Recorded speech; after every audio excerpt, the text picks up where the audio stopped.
Bismillahirrahmanirrahim. Assalamualaikum warahmatullahi wabarakatuh. Hello my friends. My name is Vivin Putri Kusdirawati. You can call me Vivin. I am from Ponorogo. I am student in Universitas Islam Negeri Said Ali Rahmatullah Tulungagung. I am from the Dakwah Management Study Program. I am from class MD 1A. Here I will continue reviewing material in my friends about leadership. Come on, let's see. The transitions will not be easy. Uncertainty tends to breed resistance. We are driven by linear and rational thinking, which leads us to believe that we can get there from here by making some incremental change in who we are and we are currently doing.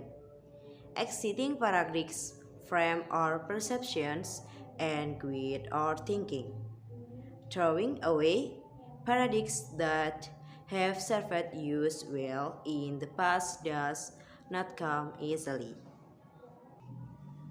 Nah, maksud dari paragraf di atas yaitu transisi. Transisi ini tidak akan mudah. Ketidakpastian ini cenderung melahirkan resistensi. Kita didorong oleh pemikiran linear dan rasional yang membuat kita percaya bahwa kita bisa mencapainya dari sini dengan melakukan beberapa perubahan atau bertahap pada diri kita sendiri dan apa yang sedang kita lakukan. Paradigma yang ada membingkai persepsi kita dan memandu pemikiran kita. Membuang paradigma-paradigma yang telah bermanfaat bagi kita itu adalah tidak mudah. According to Conger, two major forces are defining for us the genius of the next generation of leaders. The first force is the organization external environment.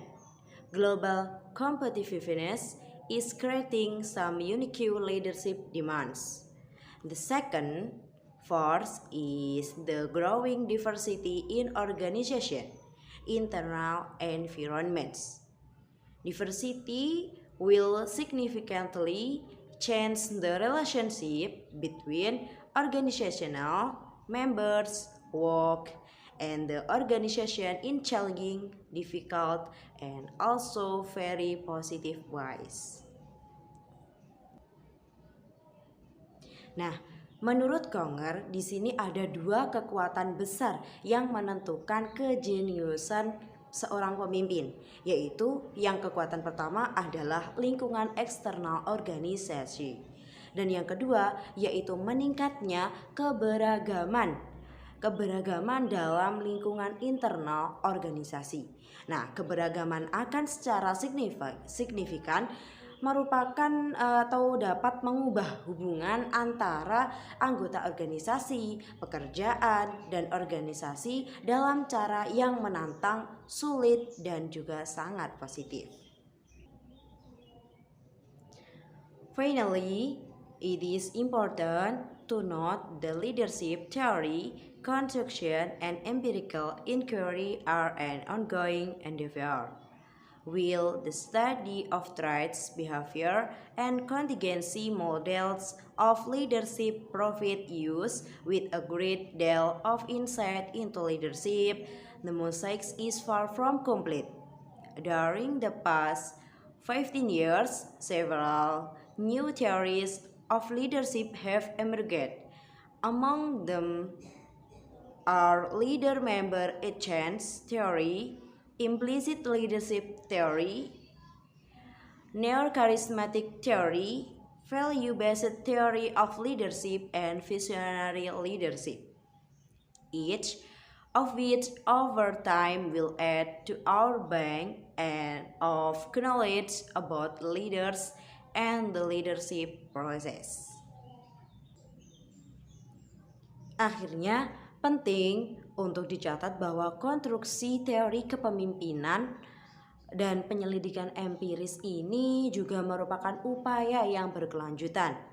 Selama 15 tahun terakhir, beberapa teori kepemimpinan ini baru telah muncul. Di antaranya adalah teori pertukaran pemimpin anggota, teori kepemimpinan implisit, teori neokarismatik, teori kepemimpinan berbasis nilai, dan kepemimpinan visioner, yang masing-masing seiring berjalannya waktu akan menambah pengetahuan kita tentang pemimpin dan proses kepemimpinan.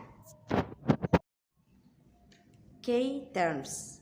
They are charisma, charismatic leader, consideration, contingency theory of leadership, designated leader, emergent leader, formal leader, Gradman theory of leadership, informal leader, engaging structure, leadership, least preferred coworker, LPZ, path goal theory of leadership, transformation leader, visionary leader.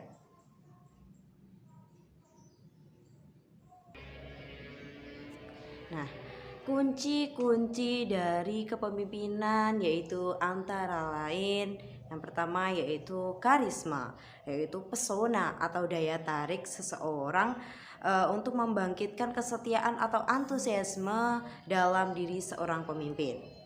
Yang kedua yaitu pemimpin karismatik, seseorang yang memiliki kekuatan sah yang muncul dari kesucian yang luar biasa, kepahlawanannya atau karakter yang teladan. Yang ketiga yaitu pertimbangan, yaitu perilaku pemimpin yang berorientasi hubungan yang suportif, ramah, dan fokus kebutuhan pribadi dan kebutuhan interpersonal. Yang keempat yaitu teori kontingensi kepemimpinan, yaitu gaya kepemimpinan yang efektif sebagai fungsi dari situasi kepemimpinan yang paling tidak disukai. Yang kelima yaitu adalah pemimpin yang ditunjuk. Orang tersebut ditempatkan pada posisi kepemimpinan oleh kekuatan di luar kelompok. Yang keenam yaitu pemimpin formal. Pemimpin ini yang diakui oleh pihak luar kelompok sebagai pemimpin resmi kelompok tersebut. Yang ketujuh yaitu teori kepemimpinan orang hebat, yaitu keyakinan bahwa sebagian orang dilahirkan untuk menjadi pemimpin dan sebagian lainnya tidak. Yang kedelapan yaitu kepemimpinan, hubungan pengaruh sosial interpersonal antara dua orang atau lebih yang bergantung pada satu sama lain untuk mencapai tujuan bersama. Yang kesembilan yaitu pemimpin visioner, seorang pemimpin yang mempengaruhi orang lain melalui ketertarikan emosional dan atau intelektual terhadap impian pemimpin tentang apa yang bisa terjadi. Summary of learning outcomes. 1. What is the nature of leadership and the leadership process? Leadership is a primary vehicle for fulfilling the direction function of management. Ringkasan hasil belajar yaitu yang pertama, sifat kepemimpinan. Apa itu hakikat kepemimpinan dan proses kepemimpinan? Kepemimpinan adalah sarana utama untuk memenuhi fungsi pengarahan manajemen. Nah, karena pentingnya hal ini, para ahli, teori, peneliti, dan praktisi telah mencurahkan banyak perhatian dan energi untuk mengungkapkan rahasia kepemimpinan yang efektif itu seperti apa. 2. The leadership process. What are the process associated with people coming to leadership position? Leadership and management are not the same.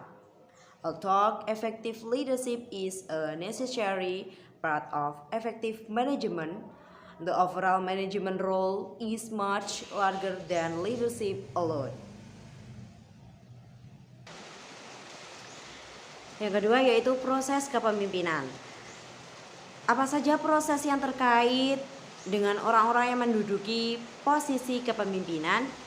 Nah, kepemimpinan dan manajemen ini adalah tidaklah sama.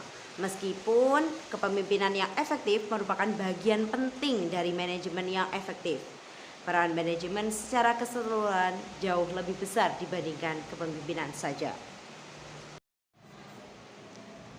3. Types of leaders and leader emergence. How the leaders influence and move their followers to action. There are many diverse perspectives on leadership. Some managers treat leadership primarily as an exercise of power. Others believe that a particular belief and attitude structure makes for effective leaders. Nah, yang ketiga ini yaitu tipe pemimpin dan kemunculan pemimpin. Bagaimana pemimpin mempengaruhi dan menggerakkan pengikutnya untuk bertindak? Nah, di sini ada banyak perspektif berbeda mengenai kepemimpinan. Beberapa manajer memperlakukan kepemimpinan terutama sebagai penerapan kekuasaan. Yang lain percaya bahwa keyakinan dan struktur sikap tertentu akan menghasilkan pemimpin yang efektif. 4. Behavioral approach to leadership. What are the behavioral perspective on leadership? Leaders need to connect with their followers and bring the right configuration of knowledge, skill, ability, vision, and strategy to the situational demands confronting the group. Nah, pemimpin itu perlu terhubung dengan pengikutnya dan membawa konfigurasi pengetahuan, keterampilan, kemampuan, visi, dan strategi yang tepat terhadap tuntutan situasional yang dihadapi oleh kelompok atau secara bersama-sama. 5. Situational contingency approach to leadership. What are the situational perspective on leadership?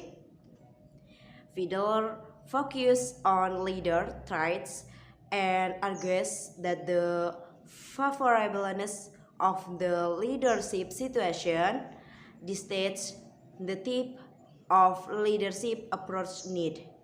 He recommended selecting leaders to match the situation or changing the situation to match the leader. Yang kelima, ini tentang pendekatan situasional kontingensi terhadap kepemimpinan. Apa saja perspektif situasional mengenai kepemimpinan? Nah, di sini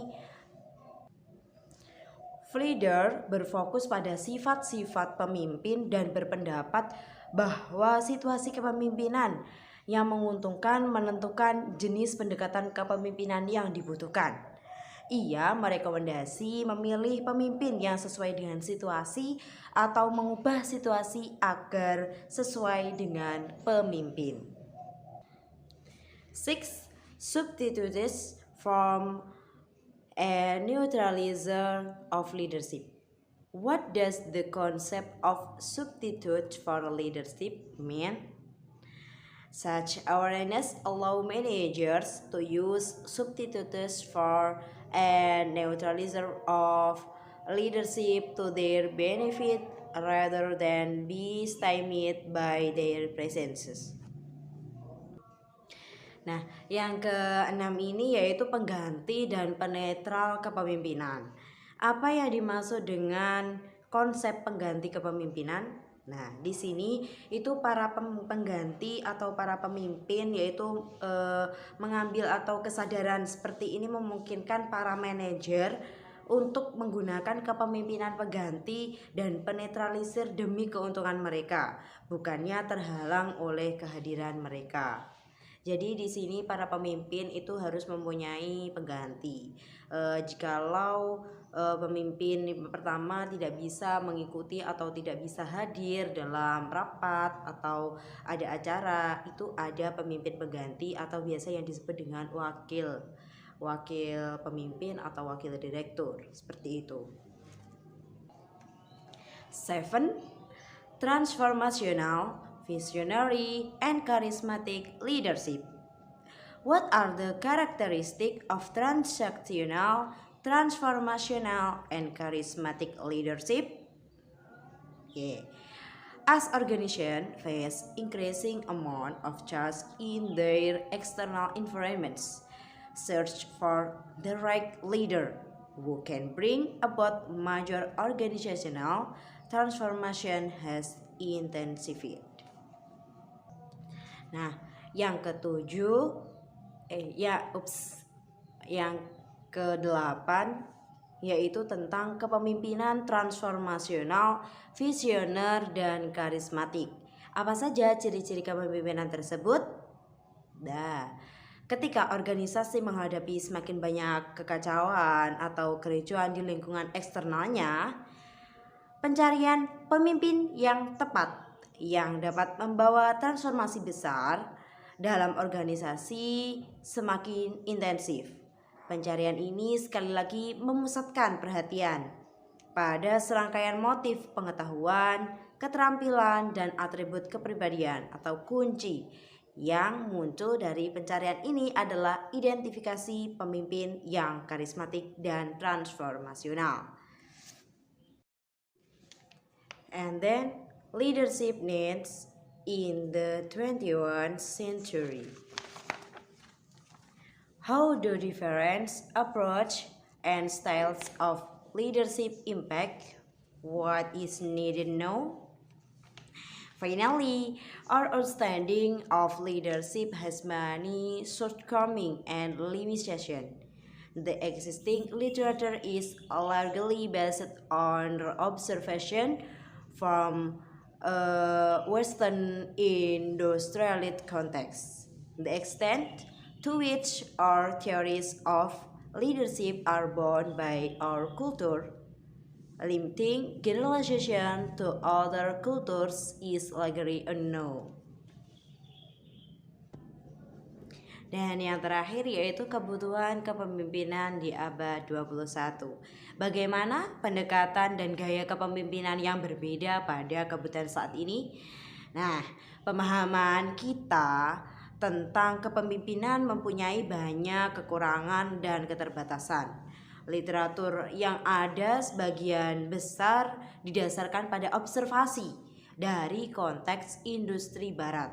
Sejauh mana teori kepemimpinan kita terikat oleh budaya kita, sehingga membatasi generalisasi pada budaya lain, sehingga atau sebagian besar belum diketahui.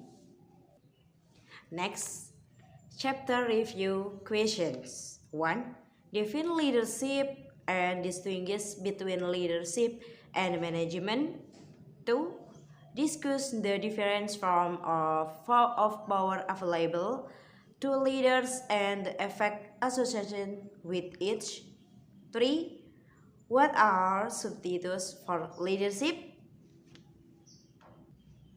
Nah, pertanyaan dari tinjauan bab ini yaitu yang pertama, mengidentifikasi atau mendefinisikan kepemimpinan dan membedakan antara kepemimpinan dan manajemen. Yang kedua yaitu diskusikan berbagai bentuk kekuasaan yang tersedia bagi para pemimpin dan dampak yang terkait tentang atau dengan masing-masing bentuk kekuasaan tersebut. Dan yang ketiga yaitu apa saja pengganti kepemimpinan. Next, management skills application exercise. Identify a charismatic leader and a leader with a little charisma. Next, managerial discussion exercise. 1. You are the newly appointed commissioner of a major sports language that is currently in a very public game. 3. of a best-of-7 game playoff. 2. On one of the challenge for a new manager in a leadership position is managing stress. 3. Few people would want to hear a skilled manager with no leadership skills, and you would not want to hear an inspiration leader who cannot managing, planning, delegating, or keeping this organized.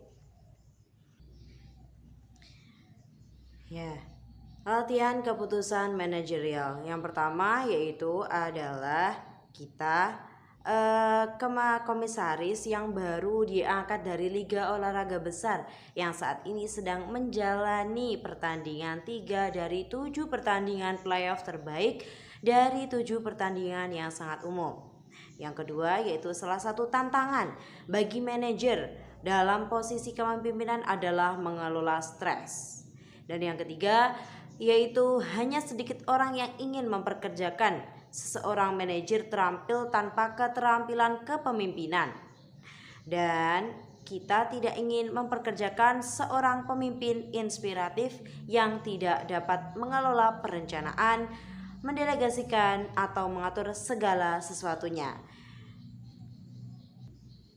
Next, critical thinking test, the leadership challenge at Unity. Anyone who has traveled even a little at least one airline horror story. Being started at an airport, obnoxious passengers, missed connection, food delivery, or just banned in flight food. Nah, kasus berpikir kritis di sini yaitu tantangan kepemimpinan di United, yaitu siapapun pernah melakukan perjalanan meski hanya sedikit, setidaknya memiliki satu kisah horor di maskapai penerbangan, yaitu kayak terdampar di bandara, penumpang yang menjengkelkan, ketinggalan koneksi, penundaan penerbangan, atau sekedar makanan dalam penerbangan yang buruk. Bahkan pelancong yang paling berpengalaman pun akan kesulitan untuk menyamai pengalaman dari Dr. David Dow yang dikeluarkan secara paksa, ditendang dan diteriaki dari penerbangan United Airlines. Brian Filko, business leader, author, and keynote speaker writing at Entrepreneur, outline some points that appeal to Munoz response and first reaction by United. Anyone that lives in leadership would have caused confusion or stymied the choreography progress. As a leader, Munoz was setting the tone for thousands of people. Before responding, leadership should take time to gather the facts and thoroughly consider the possibilities of how the message will be received. Nah, Brian Filko ini adalah pemimpin bisnis, penulis dan pembicara utama menulis di Entrepreneur.com yang menguraikan beberapa poin yang berlaku untuk tanggapan Munoz dan reaksi pertama United. Setiap satu kegagalan kepemimpinan ini akan menyebabkan kebingungan atau menghambat proses pemulihan. Sebagai pemimpin, Munoz memberikan pengaruh bagi ribuan orang. Tampaknya mengabaikan nilai-nilai inti United kemungkinan besar akan menyebabkan keretakan atau kepercayaan atau sekedar kebingungan di sebuah perusahaan. Sebelum memberikan tanggapan, kepemimpinan harus meluangkan waktu untuk mengumpulkan fakta dan mempertimbangkan secara menyeluruh kemungkinan bagaimana pesan tersebut dapat diterima atau dapat tersampaikan. Al Bolea, a leadership trainer, also attributes The incident to leadership failure in a pitch written for April leadership. Tokoh Albolea, seorang pelatih kepemimpinan, juga menghubungkan insiden tersebut dengan kegagalan kepemimpinan dalam sebuah yang ditulis untuk kepemimpinan terapan. William C. Taylor, co-founder of Cash Company, also satirized the lack of leadership across United. According to Brian Filko, the incident fell in the face to United's core values, values which should never be sacrificed. United should have acknowledged this and addressed that failure. Tokoh selanjutnya yaitu William C. Taylor, salah satu pendiri Fast Company, ini juga mengkritik kurangnya kepemimpinan di seluruh United. Dan menurut Brian Filko, insiden tersebut bertentangan dengan nilai-nilai inti United, nilai-nilai yang tidak boleh dikorbankan. United seharusnya mengakui hal ini dengan mengatasi kegagalan itu. Writing in Forbes, Glenn Lupis emphasizes that the managers' risk to failure shapes their future as leaders. Not only how leaders respond, but what is learned from a failure will affect how future decisions are appraised. Menulis di Forbes, Glenn Lupis ini juga menekankan bahwa cara manajer bereaksi terhadap kegagalan menentukan masa depan mereka sebagai pemimpin. Tidak hanya bagaimana pemimpin itu merespon, namun apa yang dipelajari dari kegagalan tersebut akan mempengaruhi bagaimana pengambilan keputusan di masa depan. Next, work motivation for performance. Introduction, learning outcomes. After reading this chapter, you should be able to answer this question. 1. Define motivation and distinguish direction and incentive of motivation. 2. Describe a content theory of motivation and compare and contrast the main content theories of motivation. 3.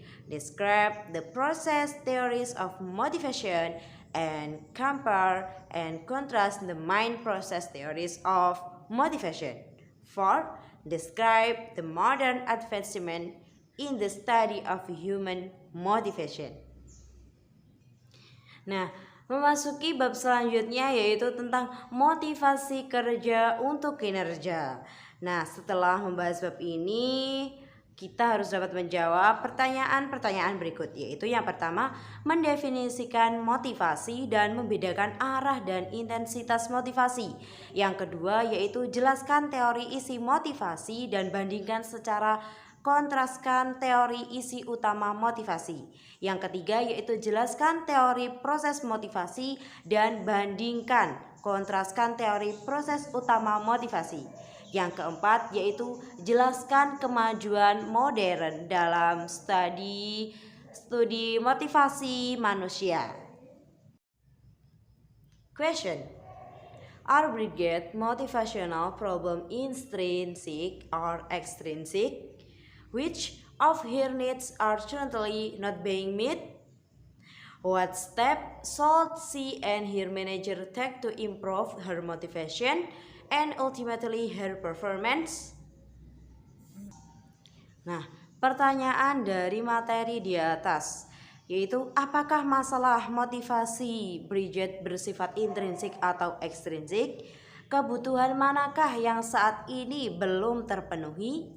Langkah apa saja yang harus dia dan manajernya ambil untuk meningkatkan motivasi? Dan pada akhirnya kinerjanya. Catcom, Once Brit admits that she unhappy with her position as a computer programmer, she is ready to explore other possibilities. She and Kyle brainstorm from that will motivate her and bring her great job satisfaction. Nah, jawaban dari Brad ini mengakui bahwa dia tidak puas dengan posisinya sebagai pemrogram komputer. Dia siap memberi atau mencari kemungkinan lain. Dia dan Kyle bertukar pikiran tentang tugas-tugas yang akan memotivasinya dan memberikan kepuasan kerja yang lebih besar. If you ever walk out with a group of people, and we all have, you have no doubt noticed a difference in their performance. To better understand why people perform at different levels, researchers consider the major determinants of performance: ability, effort, motivation, accurate role perception, and environmental factor. Nah, jika kita pernah bekerja dengan sekelompok orang, dengan sekelompok orang dan kita semua pernah melakukannya, Anda pasti kita akan dapat melihat perbedaan dalam kinerja mereka. Oleh karena itu, untuk lebih memahami mengapa orang berkinerja pada tingkat yang berbeda, peneliti mempertimbangkan faktor penentu utama kinerja, kemampuan, usaha atau motivasi, persepsi peran yang akurat, dan faktor lingkungan. Next, motivation, direction, and intensity. 1. Define motivation and distinguish direction and intensity of motivation. Ability refers to the knowledge, skill, and receptiveness to learning that a person brings to us or job. Knowledge is what a person know.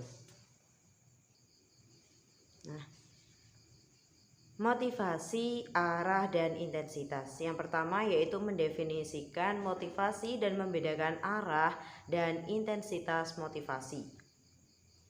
Kemampuan yaitu mengacu pada pengetahuan, keterampilan, dan penerimaan terhadap pembelajaran yang dibawa seseorang ke suatu tugas atau pekerjaan.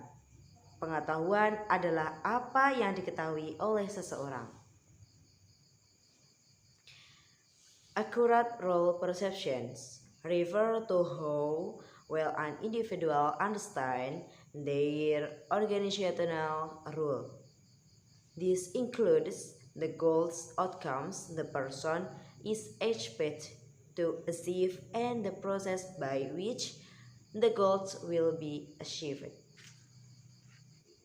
Nah, tepat persepsi peran mengacu pada seberapa baik seseorang. Seberapa baik seseorang itu memahami pesan atau peran organisasinya. Hal ini mencakup tujuan atau hasil yang dicapai atau yang diharapkan dapat dicapai seseorang dan proses pencapaian tersebut. Next, the performance environment refers to those factors that impact employees' performance but are essentially out of their control. Many environmental factors influence performance. Nah, lingkungan kerja. Lingkungan kerja ini juga mengacu pada faktor-faktor yang mempengaruhi kinerja karyawan, tetapi pada dasarnya berada di luar kendali mereka. Banyak faktor-faktor yang dapat memengaruhi atau faktor lingkungan yang dapat memengaruhi kinerja. Motivation is the fourth major factor that determines whether a person will perform a task.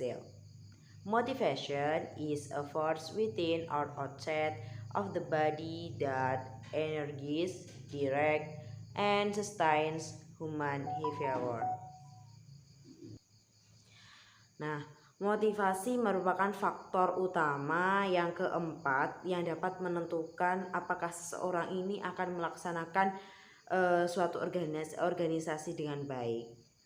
Motivasi ini juga adalah kekuatan di dalam atau di luar tubuh yang memberi energi, mengarahkan dan menopang perilaku manusia. Next, all other needs operate in a similar manner. When a need is unfulfilled, we are motivated to engage in behaviors that will satisfy it. Motivation is thus a result of our interacting with situations to satisfy unmet needs or to resolve cognitive dissonance. Nah, kebutuhan kita yang lain beroperasi dengan cara yang sama. Ketika sesuatu kebutuhan tidak terpenuhi, kita termotivasi untuk melakukan sesuatu hal atau perilaku yang dapat memuaskannya. Oleh karena itu, motivasi dengan demikian merupakan hasil yang baik atau hasil interaksi kita dengan situasi untuk memuaskan kebutuhan kita sendiri yang tidak terpenuhi atau untuk mengatasi disonansi kognitif. Simply stated, work motivation is the amount of effort a person exerts to achieve an certain level of job performance. Some people try very hard to perform their jobs well. Nah, simpel saja ya. Motivasi bekerja ini adalah jumlah usaha yang dilakukan atau diri kita lakukan untuk mencapai tingkat kinerja pada pekerjaan tertentu. Nah, beberapa orang ini berusaha sangat keras untuk melakukan sesuatu atau melakukan pekerjaannya itu dengan baik. Motivation is a great interest to employers. All employers want their people to perform to the best of their abilities. They take great pains to screen applicants to make sure they have the necessary abilities and motivation to perform well. Nah, motivasi ini sangat menarik bagi pemberi kerja. Semua pengusaha dan karyawan ini bekerja sesuai dengan kemampuannya masing-masing. Lah, mereka itu berusaha payah menyaring pelamar untuk memastikan bahwa mereka itu pantas untuk diterima atau tidak, atau pantas dia itu sebagai pelamar itu memiliki kemampuan apa dan motivasi yang diperlukan untuk bekerja ini apa, dengan baik atau tidak, atau memiliki maksud yang lain atau yang gimana gitu. Next, in this chapter we look at current answer to this question. What work condition foster motivation? How can theories of motivation help us understand the general principle that guide organizational behavior? Rather than analyze why a particular student studies hard for a test, we'll look at the underlying principles of our general behavior in a variety of situations, including test tasking.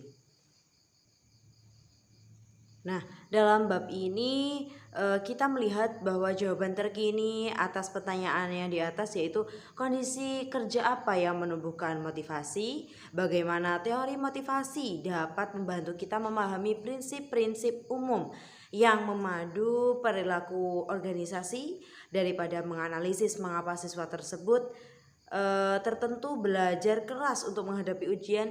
Kita akan melihat prinsip-prinsip yang mendasar perilaku umum tersebut dalam berbagai situasi, yaitu termasuk mengerjakan ujian. Our discussion thus far implies that motivation is a matter too of effort. This is only partly true. Motivation has two major components, direction and intensity. It is important to distinguish the direction and intensity aspect of motivation. At this point, as we begin our discussion of the various motivation theories. Nah, pembahasan kita sejauh ini menyeratkan bahwa motivasi adalah persoalan usaha. Hal ini hanya sebagian yang benar. Motivasi memiliki dua komponen, yaitu arah dan intensitas. Arah adalah apa seseorang ingin mencapai, apa yang ingin lakukan, ia menargetkan yang mencoba, yaitu yang dicoba yang akan mereka capai oleh orang-orang yang termotivasi. Dan yang kedua yaitu intensitas, yaitu betapa sulitnya orang yang berusaha mencapai target mereka. Intensitas adalah apa yang kita anggap sebagai usaha. Ini mewakili energi yang kita keluarkan untuk mencapai sesuatu. Penting untuk membedakan aspek dan intensitas motivasi. Pada titik ini, ketika kita memulai pembahasan kita tentang berbagai teori motivasi. Next, sample either items from Murray list of need. Social motive, abasement, achievement, affiliation, aggregation, autonomy, contraction, dependence, difference, dominance, exhibition, harm, avoidance, inavoidance, nurturance, order. Nah, berikut ini ada tabel contoh barang dari kebutuhan Maurai, yaitu motif sosial, yaitu ada kerendahan diri, pencapaian, afiliasi, agresi, otonomi, penetralan, pertahanan, rasa hormat, dominasi, pemeran, menyakiti, penghindaran, ketidaksukaan, dan pemeliharaan, dan bisa memesan. Next, supply, rejection, sentence, sex, succonance, dan understand. Ya, dia juga bermain, penolakan, kesanggupan merasa, seks, dukungan, dan memahami. A manifest need theory assumes that human behavior is driven by the desire to satisfy need. A latent need cannot be different from a person's behavior at a given time, yet the person may still process that need. Nah, teori kebutuhan nyata ini berasumsi bahwa perilakunya atau perilaku manusia itu dapat didorong oleh keinginan untuk memuaskan kebutuhan. Dan selanjutnya yaitu ada kebutuhan yang terpendam. Kebutuhan yang terpendam ini yaitu dapat disimpulkan bahwa dari perilaku seseorang pada waktu tertentu, namun orang tersebut masih mempunyai kebutuhan lainnya. Next, learned needs theory. McClellan research differs from Murray in that McClellan studies three needs in depth: the need for achievement, the need for affiliation, and the need for power. Nah, selanjutnya yaitu teori kebutuhan yang akan dipelajari di sini dikemukakan oleh McClellan dan Murray, yaitu ada 3, yaitu tentang kebutuhan akan prestasi, kebutuhan akan afiliasi, dan kebutuhan akan kekuasaan yang sering disebut biasanya NACH, NAFF, dan NPOW. Berikut itu singkatannya. Next, 1. Needs for achievement. The need for achievement is how much people are motivated to excel at the tasks they are performing, especially tasks that are difficult. A motive is a source of motivation. It is the need that a person attempting to satisfy. Achievement needs become manifest when individuals experience certain types of situation. Nah, yang pertama yaitu tentang kebutuhan akan prestasi. Kebutuhan akan prestasi ini adalah seberapa besar orang itu termotivasi dalam hal unggul dalam tugas mereka yang mereka lakukan, terutama tugas yang paling sulit. Dan motif merupakan sumber motivasi, yaitu untuk kebutuhan yang coba dipenuhi oleh seseorang. Kebutuhan prestasi menjadi nyata ketika individu mengalami situasi tertentu. McClellan described the major characteristic of high-energy people. 1. They feel personally responsible for completing whatever they are assigned. 2. They like situations where the probability of success is moderate. 3. They have very strong desire for feedback about how well they are doing. Why is not important to organization behavior? The answer is the success of many organizations is dependent on the net level of their employees. Nah, di sini McClellan ini mendeskripsikan ada 3 karakteristik utama orang-orang yang memiliki NACH yang tinggi, yaitu yang pertama, mereka itu merasa bertanggung jawab secara pribadi untuk menyelesaikan tugas apapun yang diberikan kepada mereka. Yang kedua, yaitu mereka menyukai situasi yang kemungkinan mereka itu merasa memiliki keberhasilan yang tinggi atau keberhasilan. Yang ketiga, yaitu mereka mempunyai keinginan yang sangat kuat untuk mendapatkan umpan balik mengenai apa yang mereka kerjakan. Dan ada pertanyaan, mengapa NACH penting bagi perilaku organisasi? Dan jawabannya adalah keberhasilan banyak organisasi ini bergantung pada kualitas NACH-nya karyawan tersebut. And 2. Need for affiliation. The need for affiliation reflects a desire to establish and maintain warm and friendly relationship with other people. High-enough people like to be around other people, including other people at work. So, high-enough employees will be especially motivated to perform well if others depend on them.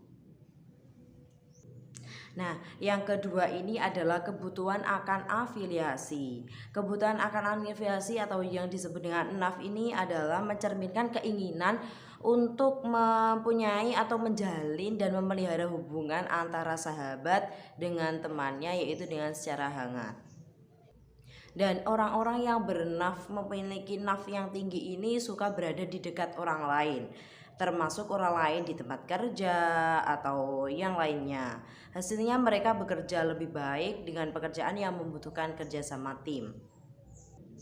Jadi karyawan yang memiliki naf tinggi ini akan termotivasi untuk bekerja dengan orang lain dan tidak menggantungkan dirinya sendiri. And 3. Need for power. The need for power is need to control things, especially other people. It reflects a motivation to influence and be responsible for other people. Employees with high NPO can be beneficial to organization. High NPO people do have effective employee behaviors, but at times they are disruptive. Nah, yang ketiga ini adalah kebutuhan akan kekuatan. Kebutuhan akan kekuatan ini adalah maksudnya kebutuhan untuk mengendalikan sesuatu, terutama orang lain. Nah, karyawan yang dengan NPO yang tinggi ini juga bisa bermanfaat bagi organisasi. Orang-orang yang ber-NPO tinggi itu memiliki perilaku karyawan yang efektif, tetapi juga terkadang dia itu mereka terganggu atau suka mengganggu. McClellan has argued that the high need for social power is the most important motivator for successful managers. Successful managers tend to be high in this type of NP now. Nah, M. Cleland ini juga berpendapat bahwa tingginya kebutuhan akan kekuatan sosial adalah motivator yang paling penting. Yang paling penting untuk memenuhi kebutuhan dan kebutuhan manajer yang sukses. Manajer juga dapat sukses, yang sukses cenderung ini memiliki sifat NPO yang tinggi. Next, ethic in practice. Corporate social responsibility, a motivation force. Nah, selanjutnya yaitu praktik etika. Praktik etika yaitu tentang tanggung jawab sosial perubahan sebagai kekuatan motivasi. Next, according of Bhattacharya, a company needs to first define what it does in a long-term purpose, and then reconcile its societal goals with its economic goals. With a purpose and goal frame definite, it can then educates the workforce and sustainable methods to create knowledge and competence. Nah, ini menurut Bhattacharya yaitu perusahaan pertama-tama itu harus mendefinisikan apa yang dilakukan dan tujuan jangka panjangnya itu seperti apa. Lalu menyelaraskan tujuan berkelanjutan dengan tujuan ekonominya. Dengan menetapkan maksud dari tujuan, maka dapat mendidik tenaga kerja dengan metode berkelanjutan untuk menciptakan pengetahuan dan kompetensi. Companies benefit from reduced waste and increased employee engagement. Many companies are successfully motivating their staff and working toward more sustainable practices while improving lives directly. Nah, di sini perusahaan itu mendapatkan manfaat dari berkurangnya pemborosan dan peningkatan keterlibatan karyawan. Banyak perusahaan yang berhasil termotivasi atau memotivasi sifatnya dan berupaya menuju Nah, di sini banyak perusahaan yang berhasil memotivasi sifatnya dan berupaya menuju praktik yang berkelanjutan sekaligus meningkatkan taraf hidup yang secara langsung. Thank you very much for your listening to my explanation. Then my friend will continue the next material. See you.